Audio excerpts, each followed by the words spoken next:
and this is biological. Testosterone is a hormone that, if given to women, women become more aggressive, and this is something that has been confirmed in Western medicine. So I think that males, by their nature, have aggressive tendencies. If they're not tempered by good upbringing, by their mothers, by humanization, and by an understanding of the awesome task and responsibility of being in a human relationship, whether it be family, in terms of a son towards the parents towards the children, or a husband towards the wife.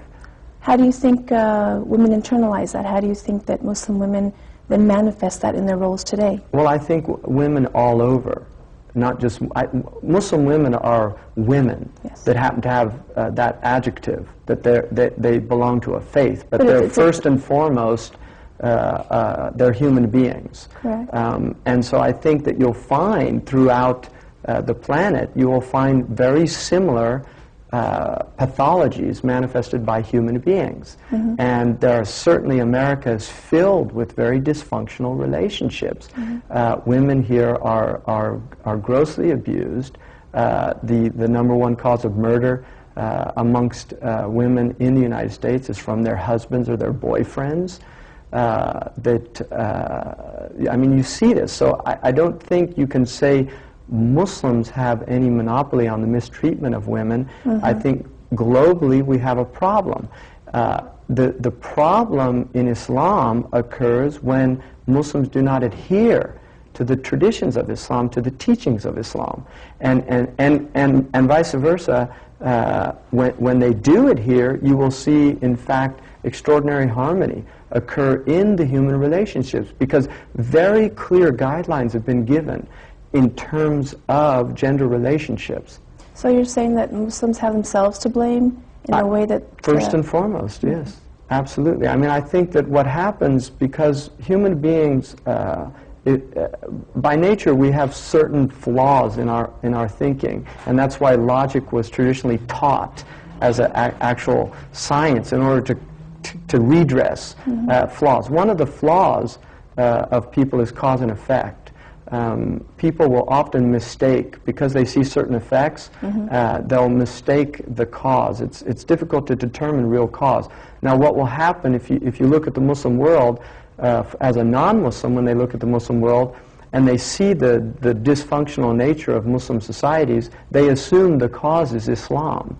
Correct. Whereas for a Muslim looking at the Muslim world and understanding his religion, he knows, in fact, the cause is the abandonment of Islam. It's the fact that these people are no longer practicing Islam. And so that's the important thing, is to understand that, you know, the Arabs have a beautiful principle in the science of bayan, which is one of the sciences of language.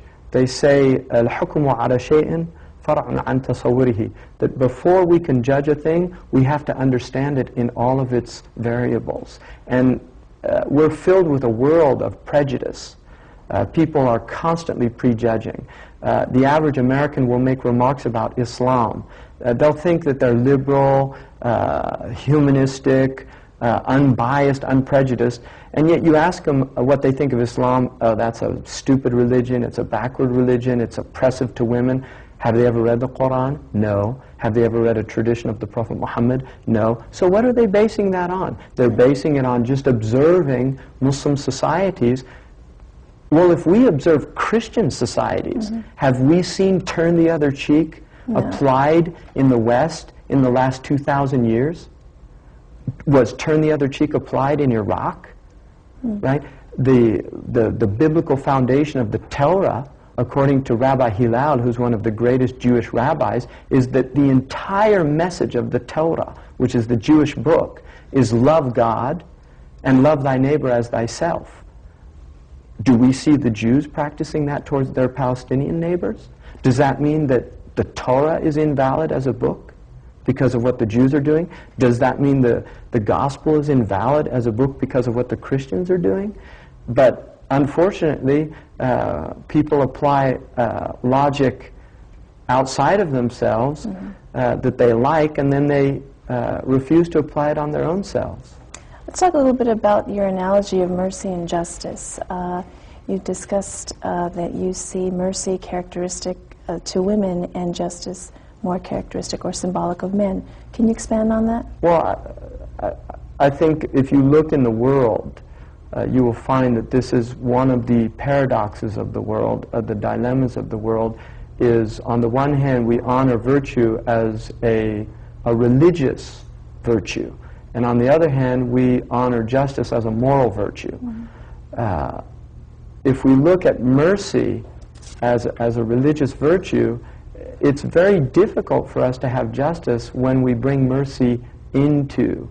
Some say, like Shakespeare, that mercy must temper justice. In other words, be just, but have that mercy temper the justice to prevent it from becoming harm or becoming a harshness.